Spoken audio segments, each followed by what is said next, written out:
jadi intimidatif pada perusahaan dan gubernur akan datang dengan segenap pasukannya. Kenapa? Berbahagialah rakyat Jawa Barat yang mana sudah lulus sekolah, karena Kang Deddy Mulyadi sekarang di bulan Agustus telah melakukan program yang mana ya mempermudah mencari pekerjaan. Pidato ini mungkin cocok untuk orang yang sedang mencari pekerjaan, teman-teman ya, karena di Jawa Barat saat ini masih banyak pengangguran, teman-teman, masih tingkat tertinggi. Ya, ini solusi untuk ya kita yang masih belum mendapat pekerjaan. Oke, kita lihat ke pidatonya ya, teman-teman. Karena ekonomi Indonesia tidak akan berjalan manakala investasi tidak hadir. Itu yang pertama. Kemudian yang kedua, saya lihat tayangan-tayangan tadi, ada gambar-gambar Bupati Bekasi membuat job fair. Itu lagi cek berapa sih kemampuan orang rekrutmen tenaga kerja di Bekasi. Ternyata tidak koordinasi dengan saya. Saya lihat ada peristiwa di Cianjur juga sama, tidak lapor ke Dinas Tenaga Kerja. Bogor juga sama. Hari ini Jawa Barat merubah sistem itu semua, bahwa dimulai bulan Agustus tidak ada lagi lamaran kerja manual. Apa yang kita lakukan? Yang kita lakukan adalah membangun sistem data rekrutmen tenaga kerja berbasis digital, di mana Dinas Tenaga Kerja Provinsi dan Kabupaten Kota menyajikan data lulusan kerja, angkatan kerja yang tersedia, kemudian terkoneksi dengan perusahaan-perusahaan, dan perusahaan juga harus mau update, mau berkomunikasi, mau berselancar dengan Dinas Tenaga Kerjanya. Ketika perusahaan membutuhkan lapangan kerja, maka tidak perlu lagi diumumin loker, kemudian dia cukup cari di data digital itu apa, siapa, kualifikasinya apa, lulusan apa, pengalamannya apa, kemudian dipanggil dulu. Setelah dipanggil kemudian assessment, kemudian dilakukan fit and proper test. Setelah lulus baru mereka mengurus persyaratan kerja. Problem hari ini adalah persyaratan kerja dibuat ketika melamar kerja. Orang nggak punya duit bikin persyaratan, persyaratannya pinjem ke bank keliling, pinjem ke bank emok, jadi beban. Ketika tidak diterima, dia merasa orang desa tersebut tidak diterima, dia ngamuk, Pak. Ini problem. Saya kemarin menyelesaikan konflik di Karawang. Ada perusahaan suku cadang otomotif yang membuat rekrutmen tenaga kerja di masyarakat desa setempat itu 162 daftar, hanya 2 yang lulus. Kepala desanya ngamuk, kemudian menekan perusahaan, dan kebetulan manajer personalianya mengucapkan ucapan yang menyinggung dan bersifat sara. Kemudian saya undang kepala desanya, saya bicara apa problemnya. Problemnya adalah yang lamar kerja di matematika dasarnya lemah. Karena di matematika dasarnya lemah, maka waktu itu juga saya perintahkan kepala desanya buka kantor desa, siapkan kursi 100, mulai hari Senin saya kirim guru untuk ngajar matematika dasar, agar nanti ketika seleksi tidak kalah matematika dasarnya. Problem pendidikan kita hari ini, Pak Menko, adalah sekolah kita lebih sibuk pada pengajaran, bukan pembelajaran. Sekolah kita kadang tidak baca apa yang menjadi kebutuhan pasar kerja, sibuk dengan kurikulum. Yang penting 1000 halaman disampaikan, yang 1000 halaman itu muridnya stres, gurunya capek, ketika lulus seleksi di perusahaan nggak keterima. Ini problem. Nah, sudah saatnya hari ini Apindo, pemerintah Provinsi Jawa Barat, dan seluruh stakeholder dalam dunia usaha di Jawa Barat, satu, dunia usahanya harus terbuka. Kenapa? Banyak juga oknum HRD yang seringkali main-main dengan masyarakat sekitar, melakukan rekrutmen terima duit. Saya buka saja, ini problem. Dan mulai Agustus saya ingin menangkap dengan jajaran kepolisian ini. Kenapa? Ini memperburuk citra investasi. Nah, itu yang pertama. Yang kedua, problem kita apa lagi, Pak Menko? Saya juga suka kasihan sama pengusaha ini. Kenapa? Sudah bayar pajak dipajakin.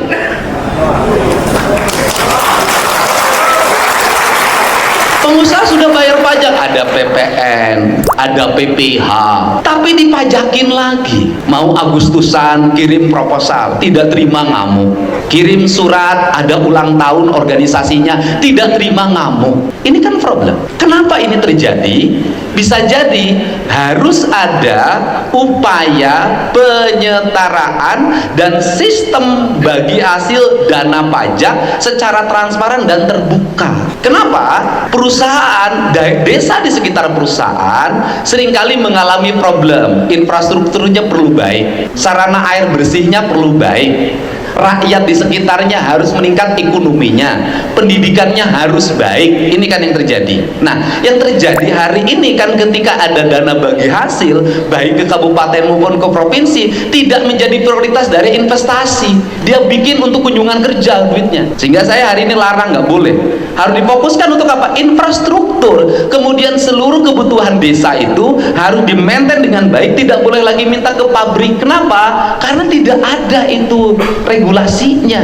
Kalau perusahaannya kemudian belum ada petunjuk dari atasannya, maka yang digejek-gejek manajer HRD-nya. Nah, ini harus dibuat siklusnya, sehingga saya nanti akan ngatur di dana desa provinsi. Anda basisnya industri, maka fokus saya adalah hari ini air bersih di sekitar industri harus baik, jalan harus dipastikan harus baik, rumah rakyat miskinnya harus baik, sekolahnya harus baik, anak-anaknya harus bisa sekolah dengan baik. Kemudian setelah itu pemerintah terbuka mengumumkan kepada rakyat bahwa jalan di desa Anda dibangun berdasarkan pembayaran pajak dari perusahaan yang ada di sini. Anak-anak di sini kuliah itu dapat beasiswa dari provinsi, uangnya dari dana bagi hasil pajak pemerintah pusat dan provinsi. Air bersih dibangun berdasarkan pajak yang dibayarkan oleh perusahaan.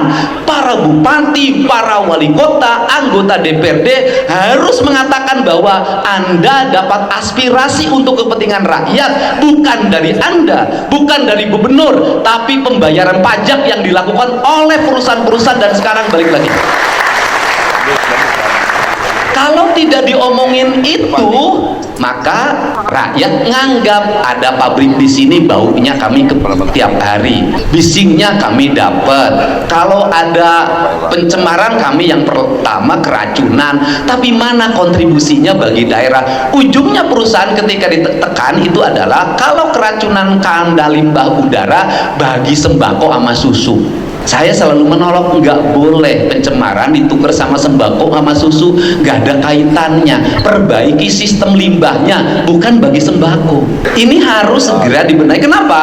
Karena kita lagi menuju masyarakat digital. Satu tingkat lagi harus naik. Mereka harus mulai rasional.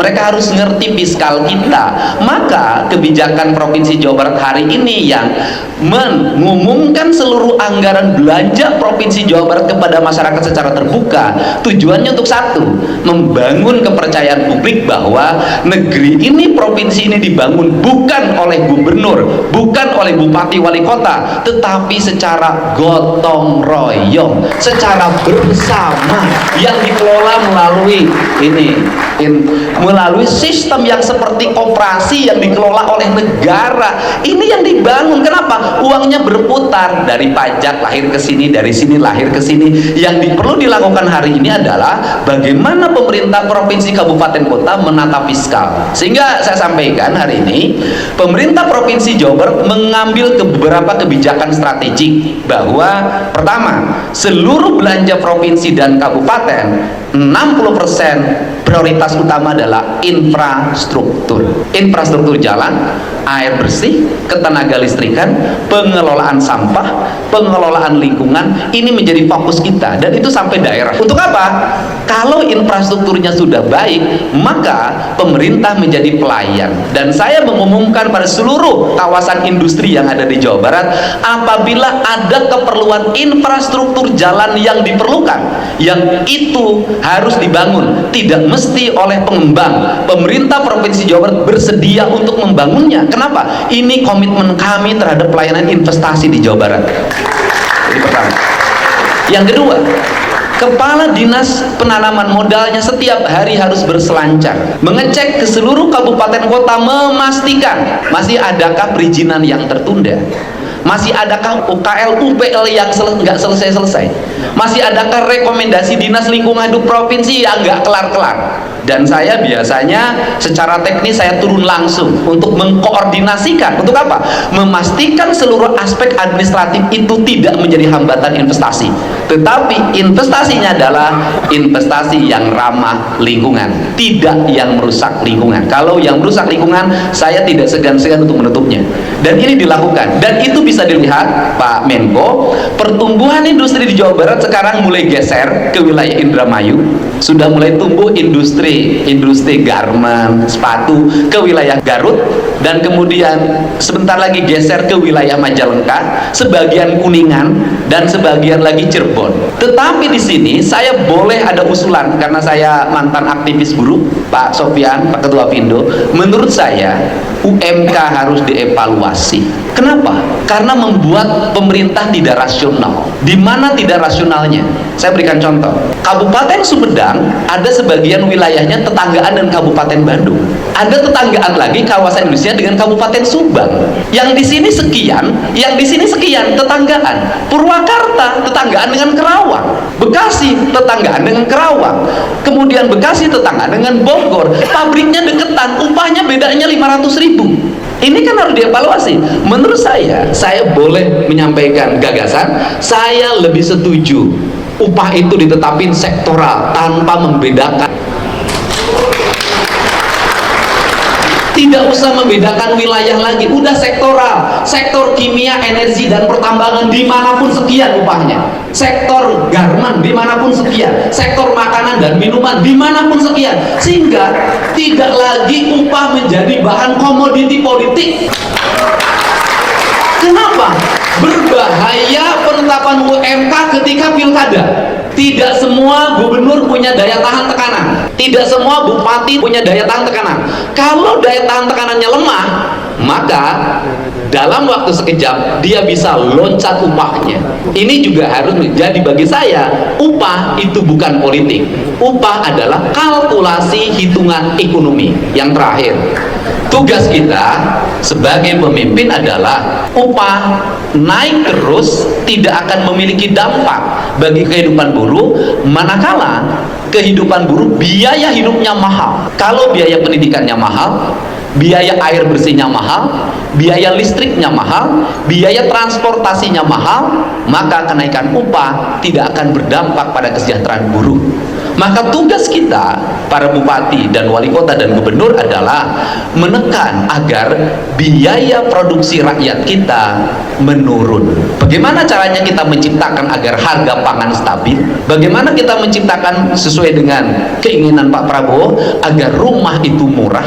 Bagaimana kita menciptakan agar transportasi publik nanti ke depan itu murah? Bagaimana kita menciptakan apabila warung-warung yang UMKM itu, Pak Menteri, saya akan membangun ratusan ribuan warung-warung UMKM di sekitar industri ke depan.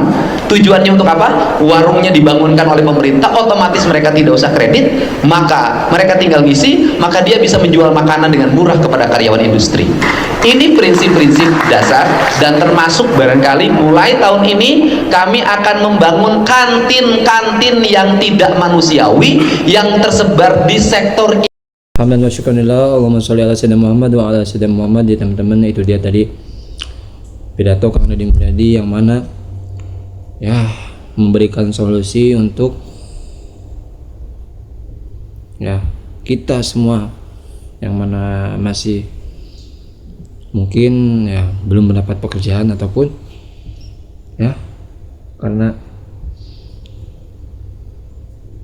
Jawa Barat diuntungkan dengan ya para pengusaha, teman-teman ya. Kang Deddy memanfaatkan momen ini agar warganya pun ya ikut naik ekonominya, teman-teman ya. Jangan hanya menjadi ya pelampiasan aja gitu. Maksudnya harusnya dengan adanya perusahaan-perusahaan ya warganya pun ikut sejahtera, ekonominya pun meningkat ya. Dan yang Kang Deddy garis bawahin ya, banyak oknum-oknum ya dari pihak perusahaan ataupun HRD ya yang mana transparan perekrutannya, teman-teman ya, yang mana tidak ya terbuka, itu yang akan diciduk oleh Kang Deddy dan kepolisian, teman-teman ya. Jadi ya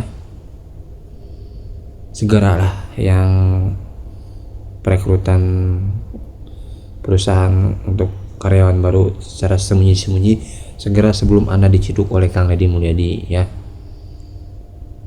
yang mana sangat ya